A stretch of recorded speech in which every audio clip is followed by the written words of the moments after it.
This week, we cringe after watching the 2008 gore fest Doomsday.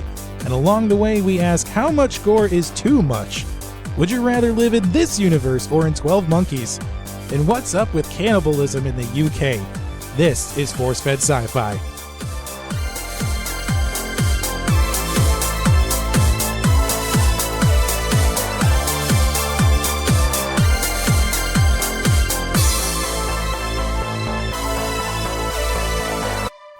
Hello, everybody, and welcome to what is sure to be another thrilling yet cringe fest of an episode here on the Force Fed Sci-Fi podcast. I am your host, Chris Rupp, and I am joined with my co-host, the great, ever-prevalent Sean Culp. Woo. Oh! You have that title on business cards? I do. Woo. It changes every month. See, I just have Office Peon on mine. Office Peon? Ooh! I call it like I see it. For my Fifth Third Bank, whenever I load it into the ATM, it says, the world leader, Sean Culp. Welcome. Wow, I know. Certainly has a high opinion of themselves. It asked me what it wanted to call me, so I'm like, dude, I'm going to pick the most egotistical thing ever. Well, self-given titles aside, thank you everybody so much for joining us on another episode here, where this week we have watched Doomsday from 2008 and directed by British filmmaker Neil Marshall. Before we get into the cast and crew of the film, what say we break down the plot of this movie? Right on, man. Bear in mind, consider this your spoiler alert warning, as the statute of spoilers, at least for me, is 5 years, and this movie is 11 years old, so you've had time. That's nice. 5 years. Mine's like maybe 2 weeks. Not even. I'll spoil the film. So you'll sometimes. just walk into like a lunchroom and be like, I'm going to ruin Shazam for everybody. Yes, I used to do that on Facebook. Oh, you're so mean. Oh, yeah. So anyway, Doomsday, taking a page from many John Carpenter films, a group of commandos and scientists go into Glasgow, Scotland, 25 years after a deadly virus has ruined the city and killed off many of the population, and they go in with the hopes that a cure can be found and society can be saved. So pretty lofty goals right off the bat. And let's just get this out of the way. Anytime you send in a group of commandos with a goal or objective like this, it rarely goes well. I've never seen a movie where everybody lives and everything is all happy. And it wouldn't be a movie, Chris. It wouldn't be a movie. That'd be like a made-for-TV movie, like a Hallmark holiday film. I wouldn't mind that movie. Every now and then you need something a bit uplifting. Something to pat you on the back. Right? Be like, yeah, you did good today. Good exactly. boy. Good boy.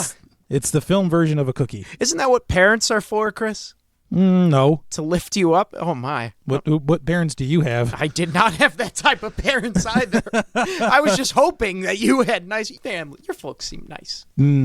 Or they're only to those that don't know them. Or they're excellent liars. That's usually It's a bit of both. Little column A, little column B. All anyway, right. So as we said, this movie was written and directed by Neil Marshall, who does have some film credits before this. He did Dog Soldiers, which is a pretty good British horror movie with werewolves. And he did The Descent, which is that I know of. A cave monster movie. I've never seen it. I've seen the pictures, but I've never. However, he's mostly directed television. He's done episodes of Game of Thrones, Hannibal, Black Sails, Westworld. So not bad. Yeah, kind of sticking within the whole sci-fi action / horror genre of television. Isn't he the guy that's doing the new Hellboy? Yeah. Yeah.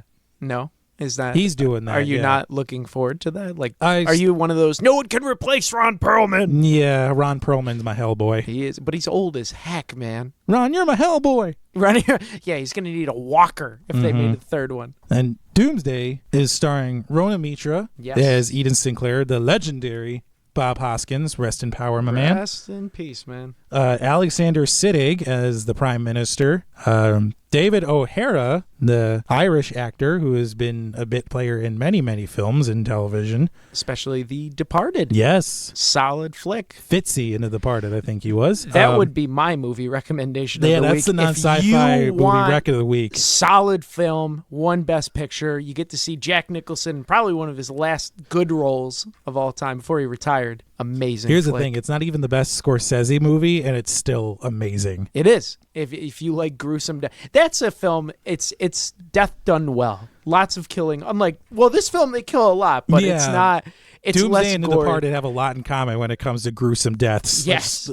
And rounding out this decent cast is also the legendary Malcolm McDowell, which you can't talk about British cinema without mentioning Malcolm McDowell in some way. Nah, man, he's great. He's going to be maybe 2 of our sci-fi films. He's in Star Trek Generations, maybe, if we ever get to that. And then Clockwork Orange. Oh, classic. That's how he got his claim to fame. For a fun fact for you fun factors. We're fans of little trivia tidbits here on the Force Fed Sci-Fi podcast. Dude, I'm full of them. I'm full of it. I don't know what that it is, but I'm full of it. Full of something. So this movie was made on a budget of 17 million pounds, which, thanks to my currency converter, is $22 million. Wow. And adjusting for inflation, that is a modest $25 million in 2019 money. So it's a pretty decent budget for a movie like this. It's not huge. You're not going to get a ton of visual effects or any huge names, with the exception of Bob Hoskins and Malcolm McDowell to your cast. But you can get a decent movie made for $22 million. And they did well. Shot very well. Shot beautifully, actually. Great scenes. Definitely serves as a tribute to a lot of science fiction and action films from the past, like Escape from New York, Mad Max, The Warriors, and also some medieval action films as well, like Zulu. Gladiator. Actually, Zulu isn't a medieval film. It's a great film starring Michael Kane, if you have the chance to watch that. The medieval film influence is Excalibur.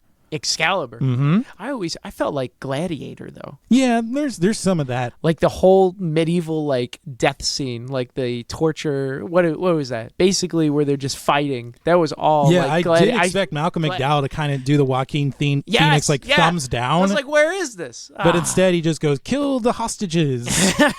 Whoa, dude. That was just maybe. I thought we were having fun here in the pit of misery here. They didn't want to totally rip off the Best Picture. Yeah. So this budget was actually triple what Neil Marshall had for his previous film. So right on. He was fine. I think this was his first decent chance to do something with a decent budget. Yeah. And he didn't do horribly. No, it's very, like I said, very well done. The only lacking part is probably not even the direction. An ending? The ending. It's lacking an ending big time. Yeah, that's the only bad why part. don't we do things a little differently this week? Why don't we talk about the ending first? Ooh, a nice little force-fed sci-fi switch 'em up. I love it. This ending, Eden, as she recorded Canaris saying all these horrible things about letting the population of London die of the virus, and swooping in with the cure at the last minute. Yes. And then what does she do? She gives the recording to Bob Hoskins, and he releases it all over the internet. And Canaris now looks like a fool and a horrible person. Not that he wasn't anything other than this leading up to this point in the movie. No, he was the entire film. But this movie ends exactly the same way that Escape from New York did. Oh, really? Uh-huh. I didn't see. Nick Plissken's character recorded Donald Pleasance, who plays the president in that movie, saying horrible things about what happened behind the prison wall in New York. This guy literally ripped off so many films. And she does the same thing in this movie Sinclair does. The only difference is she goes back into Glasgow to become, I guess, the leader? But what's the point? I didn't understand. There aren't any cigarettes, it looks like. Yeah, and that's the only thing she ever wanted in this entire film. She's like, give me a cigarette. But what now? What's the whole point of her going back? I took it as she was just like a lone wolf the whole time. She never identified with anyone except Norton, really. And so this was like, I took it as her new people, man. Is she going to lead the underground movement with no hope of rescue? Dude, maybe she tried some of that human flesh and was like, hey, I want some of that. Whatever you guys were eating. Except next time, I don't think barbecue sauce would spruce that up a bit. Hey, they say human flesh tastes like pork. So if you like pork tenderloin, Chris, you might be on the path. Is this what you do on your National Guard weekend? You pick the weakest link and then roast them over a spit or something? I cannot confirm nor deny anything which always means yes. Said, so I plead the fifth. Uh-huh. Yeah. Although you mentioned Norton.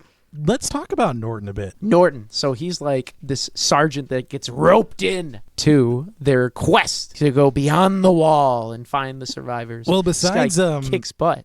Besides Sinclair's partner / red shirt in the beginning of the movie, Norton is really the first soldier that we meet. That old movie trope of a woman leader come into this special forces group is immediately disrespected because she is a woman. Yeah, it wasn't too blatant for me. She really kicked but it was butt just early enough on. of it for moviegoers to notice it and for it to be a trope. And for speaking for myself, I can't stand that trope.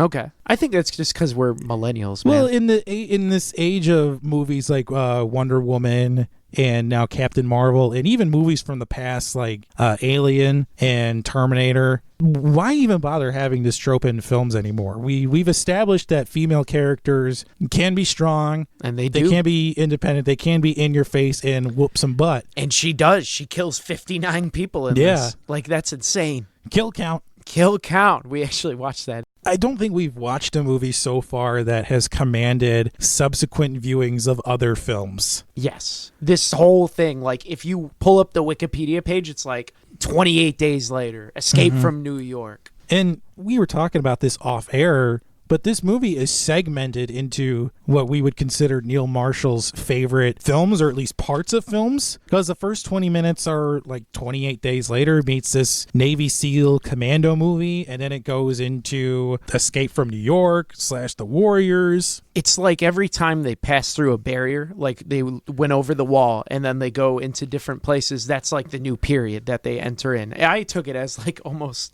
like a period through time. Anytime they get into like a big vehicle, it goes into another movie, essentially. It is. It's almost like you're watching 3 or 4 different films. Like the helicopter takes her to the Commando movie / Escape from New York. The APCs carry them into the Warriors / the Road Warrior. The train takes them to Braveheart Land. Yes, Braveheart Land. Which appropriately fitting, it is in Scotland. Yeah, that was exciting. And then the Bentley takes them into Mad Max. The Bentley. I loved the Bentley in this film. You know, I loved how it would sometimes be scratched up, and then another scene it wouldn't be scratched up. I get the feeling that the producers tried to get Aston Martin involved in the movie, but they said, like, "Well, are you a James Bond film?" And they go, "No." I'm like, "Well, you're not. Well, we don't want our car on your film. Goodbye." What? Oh, this film wouldn't be the same with that car. The Bentley is so sexy. It's nice and black. But if super I'm thinking sleek. British cars, I'm thinking Aston Martin, because that's what James Bond drives, you know? He probably didn't want to rip off too much. He's already ripping off like 4 different films in this. So he's like, all right. 4 is a conservative estimate, in my opinion. I'm just using the films online. Yeah. But he does. That would be too much. I love the Bentley. Well, yeah. It was our nice ex machina, though. Yeah, when they find the Indiana Jones style vault full of all the things that are needed to save the day. There's the car and there's the cell phones. I mean, the next thing they were going to find was probably like, you know, a minigun from Predator. And like, all right, let's hold off everybody. At that point, I'm like, is this film really like, I knew there had to have been a scene. There had to have been some way to wrap it up and end it, because I think Neil Marshall fell into the George Lucas trap. Like, oh crap, I only have 15 minutes left of this movie. I've got to write in a Deus Ex Machina right here. And he did. And George Lucas has the habit of writing Deus Ex Machinas every 6 minutes. It did work. That was a great car chase scene. It was a little bit long.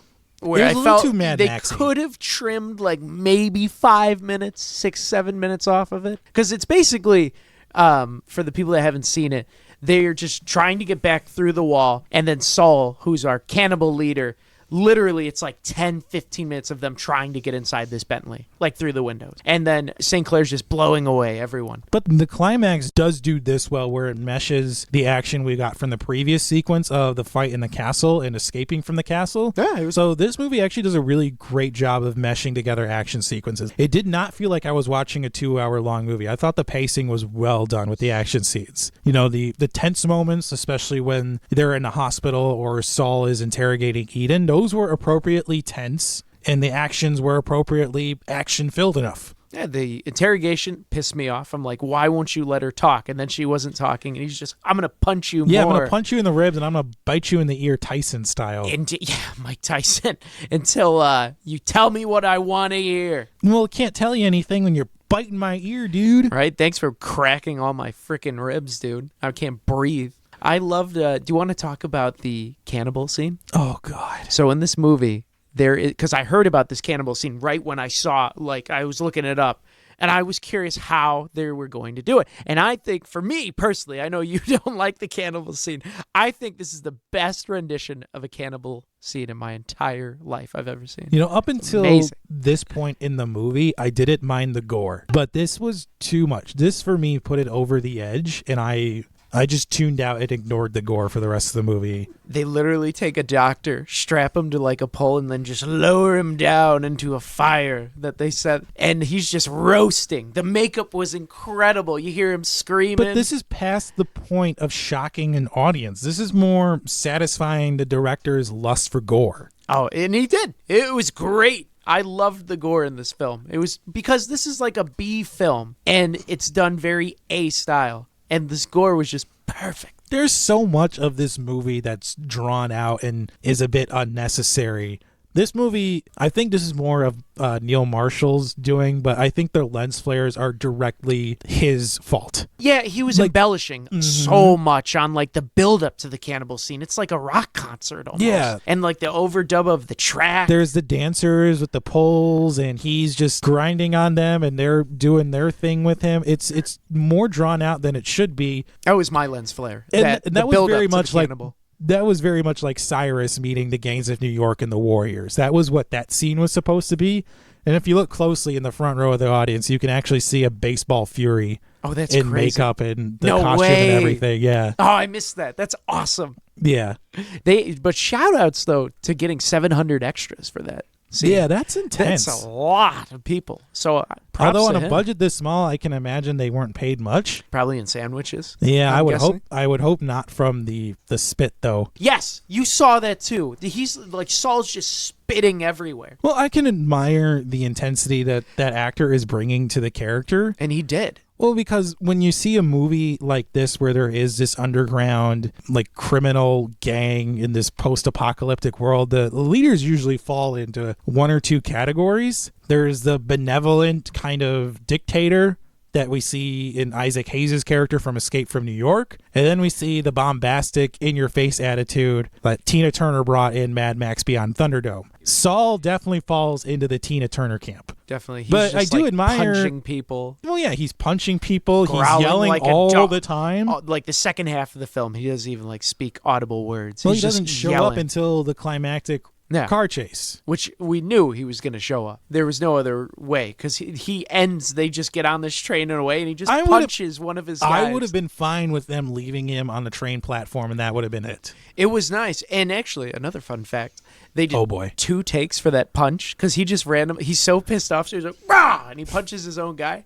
The second take, he broke the dude's nose. Oh, jeez. So he actually, that's like a Harrison Ford move from like the new Blade Runner. Apparently they did like 90 takes and he actually hit Ryan Gosling the last take right in the face. Well, I believe it. I would be mad too if I'm Harrison Ford and I'm being made to do 90 takes of one punch. But I would have just looked at the director and be like, I'm 75 years old.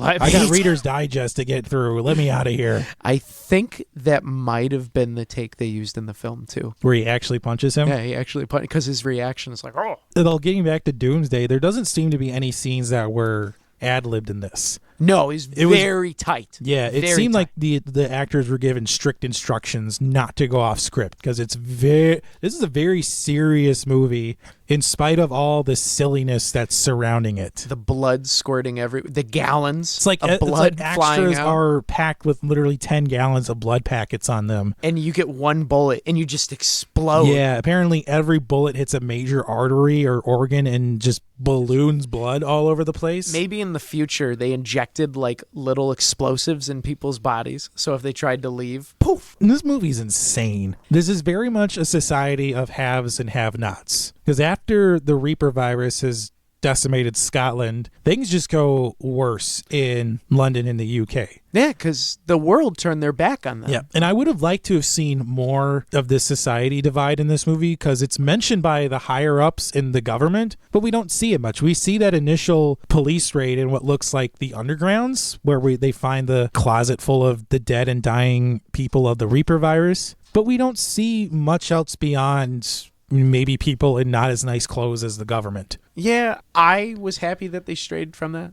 because I would have been bored sick if they like started making it into a political thriller. Well, I didn't feel like there was much of an urgency with the Reaper virus. No, in terms of London. Yes, they found the room full of the dying people, but it wasn't much of a threat until after Sinclair gets captured and we're starting to see dying people on the streets of London, and then we're reminded, there's this threat that's going on. That's exactly it. While I was watching, it's like, wait, what's the overall threat? And then they keep flashing back to the cops, and they're like, oh yeah, there's this Reaper virus still going on. That's the point of the film, to get the cure, not just to watch her kick ass. This is kind of a trope in other films like this, where there is a virus on the loose, where the commandos did find that room full of dead and dying people. First group of commandos exits, and then we see a second squad run in with a bunch of flamethrowers and just sanitize the room And that's just it. Yeah, in Iwo Jima style. Right. There's no precautions. They don't do it lockdown, no quarantine.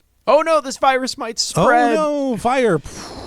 Like blood just explodes on someone and then they just kill them. All right, this can't be an airborne pathogen. If that's the case, this virus spreads super crazy quick and super easy. Virus like this rarely spreads through blood to skin contact unless there is like an open wound. Yes. Or it gets into your eyes or your mouth or something like that, but it does not spread just by a bit of blood hitting your skin. That was my quirk. So in this film, St. Clair has this eye that's her ex machina for everything. She has this eye that she pulls out and has a camera linked to her watch so she can like peek around the corner, which is amazing. It reminded me of a B film because she just like takes this fake eye and then bloop, pops it back.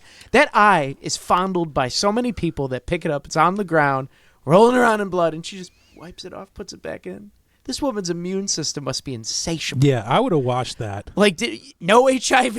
I would have just been carrying around like wet wipes or something and right? just, sanitizing that thing every 30 seconds. But she just keeps picking it up, just bloop, put it right back in. It doesn't even make that sound. It makes that horrible squishing sound that's not necessary. Yeah, there isn't a sound in the world that naturally is making that. And I think the Foley artists use like jam and celery to make that. But there's no sound when somebody with a glass eye is popping it back in. Not that I've seen. Yeah, in my life. I mean, I don't know anybody with a glass eye, so I can't say for certain what that sound is like, but I can't imagine it's squishy. That would be funny, though, if it was in real life. Although, speaking of the blood spattering all over everybody, we have another entry in somebody not doing their job this week. Yes. At the beginning of the film, when all of the people are trying to do a mass exodus through the wall at the England-Scotland border, there is a bone man who unfortunately is afflicted with the Reaper virus, and he is discovered. His jacket is ripped off and he's covered in boils and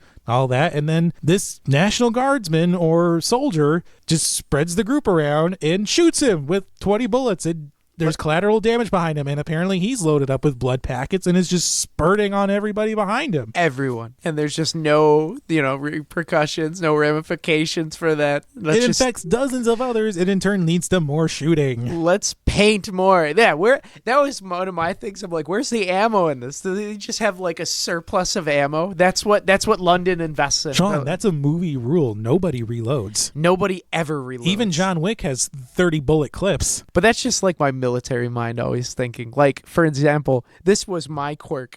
When St. Clair walks in and meets like the gang, the only person that salutes her is the corporal, the female, and it's indoors. I'm like, why are you saluting indoors? And why are you saluting her when the sergeant outside shakes her hand? It's a military thing. You wouldn't understand. For any military listeners out there, that just bothers me. I'm like, what's wrong with you? She's an officer. Know when to salute people. Yeah, exactly. Especially not indoors. I'm like, who is in charge? What is going on? When we're meeting the gang, though, what was your thoughts on their quote-unquote futuristic tech and body armor? Oh, my gosh. I loved it. It reminded me of Tron. Like the old school Tron. And I loved how the day glow stuff? Yes. I was like, dude, this is like Tron. And I loved how they wore the helmets. And then immediately reminded me of like an overcautious mom who gives all this gear to her 11-year-old who's going to try skateboarding for the first time. It was so Here's amazing. Your chest protector. Here's your shin guards. Here's your knee pads. Here's your elbow pads. Here's your wrist guards. Here are your gloves. Like, oh my God. Like, what part of you isn't covered with pads? I think that was their take on like futuristic armor. But it was so hokey. But the only thing that we're introduced in that's actually used is the foam grenade. Yes. And I wanted more use of the foam grenade. That was so cool. It just explodes and bloop. And they're safe in the foam in the elevator. They are. They can get out of it nice and easy. But it's used the one time in the movie, and we don't see it again afterwards. Oh, that would be interesting. Like, what if you threw it at someone? They would just be encompassed in this ball of foam. Yeah, and apparently it's non-lethal, so they could just be like, I am minorly inconvenienced. Just put it on one of the motorcycles. Oh, that would have been a great scene. Yeah, she just throws it out in the road, and one of them like just goes like, Saul's just looking back at it like, what was that? Was that foam? That man, his priorities were just so messed up. He's pissed off at his dad, Kane, who they're trying to find. He's like this doctor that was working on a cure, and he had 2 kids. So Saul became the cannibal, and so he finds out that people are from over the wall. He's like, oh my God, there's a society out there now.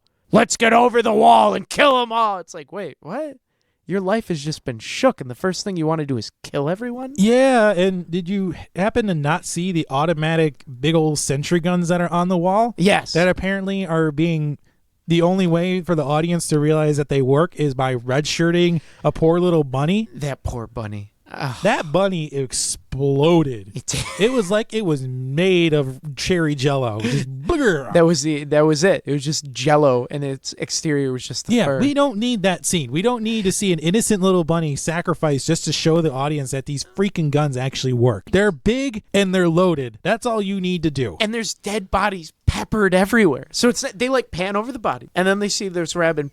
Aw. Oh, yeah, that's all we went is, aw. And then when all the cows show up. And they murder a yeah, cow. what does Neil Marshall have against barnyard animals? I know. These films we're reviewing, the brutal murder of animals, man. Well, it's, back-to-back weeks we get, Bill the Mule gets red-shirted for absolutely no reason and turned into gruel. And now we get, the cute little bunny, and we get the calf who's, run over and turned into cream by the ACP. Maybe APC, I mean. APC. Maybe you wanted to reference Monty Python and the Holy Grail with the holy hand grenade explode. Okay, well, that bunny was evil. That bunny was evil. That's the only time where I will say in a movie a bunny had it coming. And then getting back to Saul here, I mean, he was all over the place. He was. What's with the gimp in the corner of the torture room? Oh, the BDSM guy? Yeah. Yeah, I chalked it up to a B-movie type quirk. They have to. But then he gets red-shirted in the climax, too. Oh, I missed that part. Yeah. What happens to him? He gets, the Sterling looks out the window and goes, oh, you like pain? And then yes! he rams him off the road and then into the truck, and then he's dead and on fire. That's right. Because she said, oh, you like pain. And then my brain was like, wow, that's like a Pirates of the Caribbean line. Try wearing a corset. Oh, I'm like, oh. She gets all the cool lines, though, Sinclair. Yeah. The entire film. They just wrote dialogue for her. I wish Norton was a bigger part in this movie. I wish he didn't go away for 15 minutes to babysit Sterling. Yeah. It was weird because you didn't know how to... I didn't know how to take him at the beginning. And then, once we figure out, they get on the train and then the medieval time, they really flesh his character out. And you're like, wow, this guy's really cool. I like him. If they ever produce a television prequel, I would want Norton to be the main character. He was a cool character. He wasn't in the best situations in this movie, but he was well-rounded. He had some of the best action, while Sinclair, yes, she is take charge and she tells people what to do. Norton the whole time is just like, I'm going to do my thing and I'm going to look cool doing it. And he's probably the only character in the movie who doesn't get a gruesome death. No, he does not. He gets a very honorable death when they're in the middle of the Deus Ex Machina moment. It's a Boromir style. Yes. Just shot down by arrows, baby. Yeah. You mentioned this. If that last arrow had gotten him through the eyeball or something, yeah, we wouldn't have had a lot of respect for his death. It would have taken away. I was just hoping at that point, I'm like, dude, this film is hokey. I'm like, hey, what else? Just throw it on me. Yeah, it's gore. Like a John Carpenter movie without actually being directed by John Carpenter. Yeah, it reminded me of Friday the 13th. Yeah, all the gore. Brutal murder. And then with the chick in the bathtub with her boobs. And that was the opening 10 minutes of the movie. That's another trope thing, too. Yeah, it was just random. When I saw that, I'm like, oh, is this going to be one of those films where everyone's naked and there's going to be sex scene? But this is going to be Starship Troopers all over again. I couldn't understand why they threw it in. But she does get to kill a bunch of guys with a shotgun out of a bathtub, which was kind of dope. Yeah. That was cool. But then she gets red-shirted, too. She does get red. There's a lot of red shirts in this film. Oh, God. So cool. That's like Saul's girlfriend. What's her freaking name? Viper. So she's on the poster of the film, and you're like, ooh, and she's got killer tats, like all over her face. She looks really cool, but she's killed off in like 5 minutes. Yeah, she's got cool moves, and the whole, like, tattooed, like, dirty thing that was working for me. It was that's the type of women you like. I mean, I won't say it's not. Well, now we have an insight into Chris's love life. Wow, this is a new side. No, my girlfriend looks nothing like that, but It's the dream. there's opposite spectrums for me. I don't discriminate. Oh, way to be well-rounded, Chris. You've done so well in our time. But her death is so cool. She gets decapitated. I think she's our first decapitation of the film. Probably. And it's done so very well. But then she shows up because Saul's crazy with her head literally duct taped to her body. I love that. I love It's like that. it's like he sees her body, like, and she's also got a hand chopped off too. I don't know if She you does. saw that. Yes. And you brought this up too. How many hands do we see chopped off in this movie? There's 10, 15, 25, 30. It's like they only had 2 props, and it was this guy's really good at making decapitated heads and hands. So how are we going to kill people? Chop their hand, their head, boom. There's an inordinate amount of like severed hands. So in this movie. many. So many. It's from the beginning, like his hand getting trapped in the door. One of the guys, like his fingers are and then stuck. some guy's hand gets macheted off a briefcase. We have that Reaper infected person in the government building chops off some dude's hand. Yeah, it's just that's like their first go. They're like, let's go for the hand. Chop off the hand. Everything else will follow. Yeah, that's what. All right, so if you were in this type of environment, how many limbs would you lose, Chris? Well, hopefully none. No, you don't think? Not even a toe? No, this end of the world scenario is like too bleak for me. I would just take one peek outside and just be like, yeah, I'm going to stay in. Yeah. I'm going to bar the doors and windows. Like, I'm staying in. I want to wait for help to come if it does arrive. And if it doesn't, well, then, I had a good run. Yeah, I have a surplus of Netflix on my phone. Exactly. That's if the internet doesn't go down. Hopefully. Maybe it's only in the U.S. So you can If like the internet pirate. goes down, well, then I'll just like sneak over to the library and steal some stuff. There you go. It's not like they'll come after me with fines or anything. Right?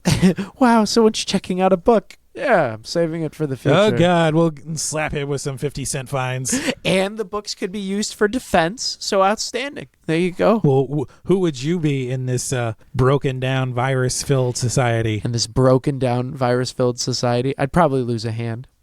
I might be the briefcase You just guy. go the automatic pessimistic route. I'm going to lose a hand. I'm probably going to lose a hand. Well, what hand are you...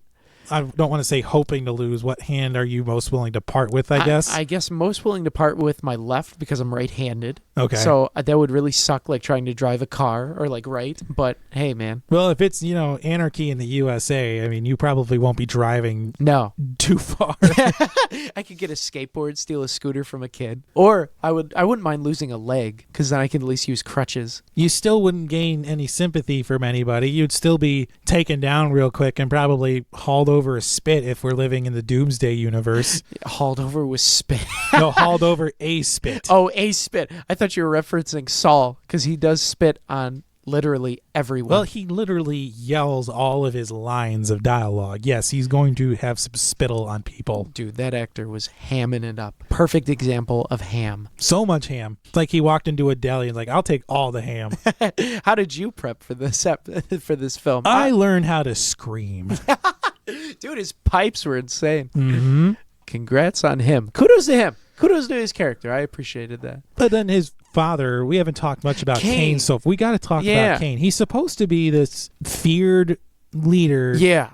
But well respected, yet he's leaving scores of his followers' bodies like Christians on the way into Rome. What message are you trying to send to people? I mean, and what visitors are you having come this way anyway? I couldn't understand it. Was that like a society or was it a vacation home? Because they have a gift shop. They literally have a gift shop. That seemed like a tourist trap / destination. Right. How are we going to... Where Kane just made himself the leader of, Braveheart land. All right. He just took over. Because he was this doctor that was making this cure.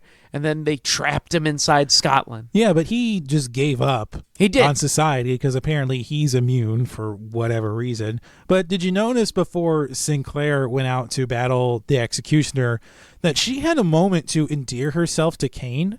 and she didn't take it. No, she did not. Because Kane was talking about, I've lost everything. I've lost my wife, my family. You know, what did you lose? And she had the perfect opportunity to say, like, well, I lost my mom in the last days of the infection. She sacrificed herself so I could get out safely. So, yeah, I know where you're coming from, dude. She had the chance to say that to him. And maybe the situation in the castle could have ended differently. Yeah. But she didn't take it. It's almost like she wanted to fight the executioner. Yes, his name was Telamon. Well, I just took that as like a movement to the next scene, action scene, or she was just so like wound up. Like she was so shut. She didn't want to have anyone know anything about her. No emotion, the emotionless hero. Yeah. I don't know. That was a weird scene. She was just willing to resign herself to this big old fight in the courtyard. Gladiator style, baby. Yeah, and Kane was resigned to let the world be taken over by the Reaper virus. So in a weird way, they're both resigned to their fates.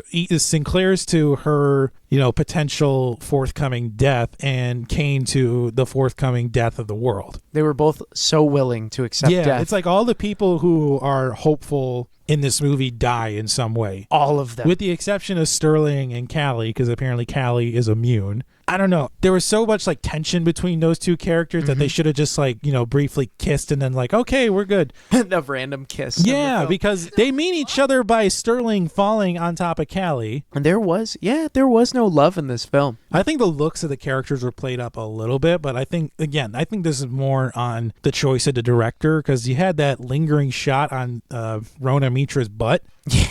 Which was really not needed.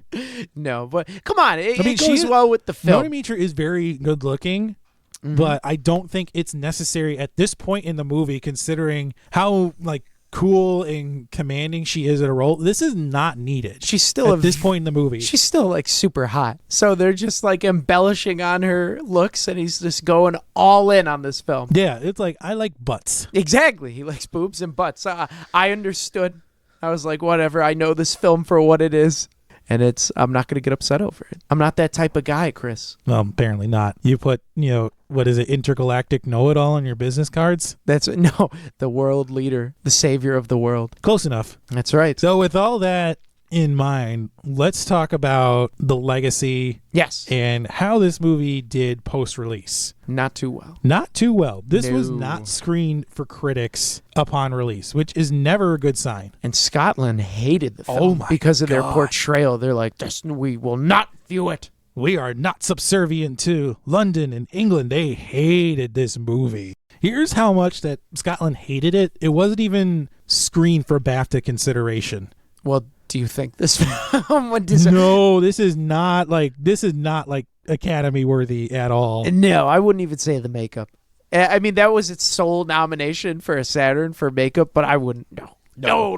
If this was nominated for a BAFTA, I would be like, what is this world coming to? Doomsday barely made up its budget. Yeah, it was like $22 million worldwide. So, but it also didn't have. It was super limited with the release. It wasn't. Yeah, really there was a lot up. of internal strife with Universal, and I think Rogue Pictures was the other one. They couldn't figure out who was going to distribute it and market it. So I do remember seeing commercials for this and just not being so excited for it, because it was marketed as sort of a general run-of-the-mill sci-fi horror action flick. In a lot of ways, that's what this movie is. It's Neil Marshall taking his favorite parts from his favorite movies and then just putting them on the screen. Like, look what I can do.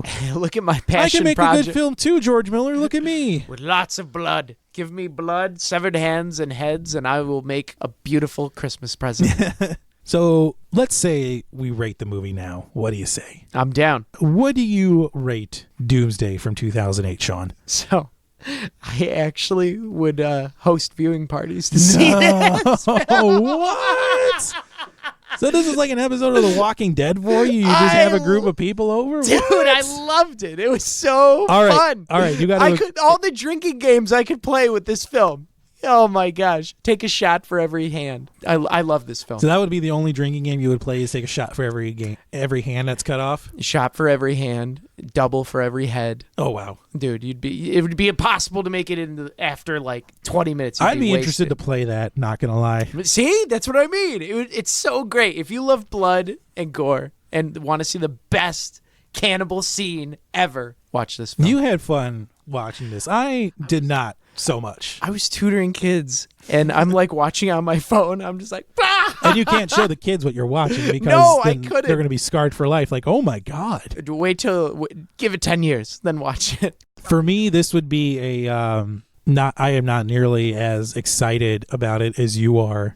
This would be a would watch for me. Oh, I'm shocked. I thought it would be a would not. I didn't totally hate this movie. Like I said, it does have its exciting moments. And me being a John Carpenter fan, I can identify with why Neil Marshall made a lot of the choices he did for this film. But for me, the gore is a little off-putting. I understand. And it's all over the place. This is like 6 different movies into one.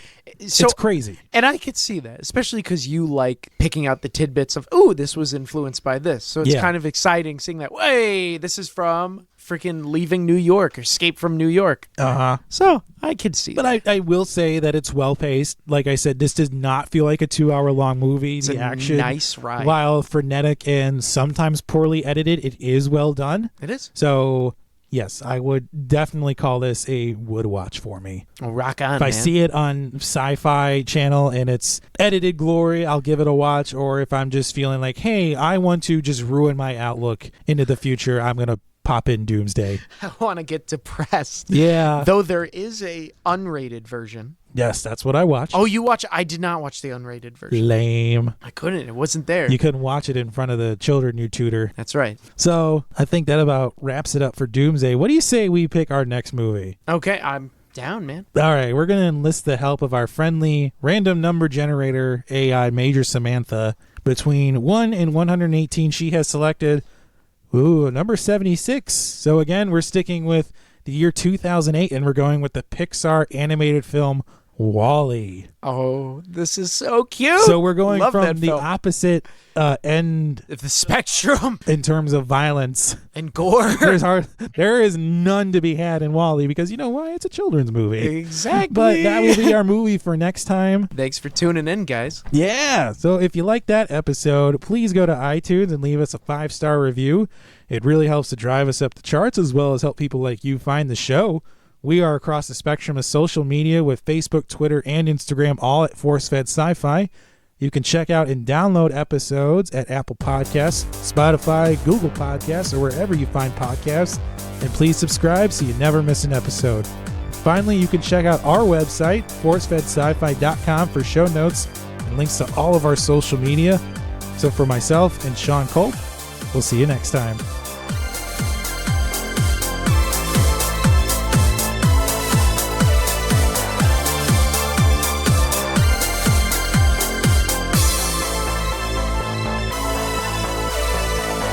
Force Fed Sci-Fi is written and hosted by Sean Culp and Chris Rupp. Website design, associate producer, and editing by Jeremy Keski. Artwork designed by Mike Berger. Theme music composed and performed by Custom Anthem.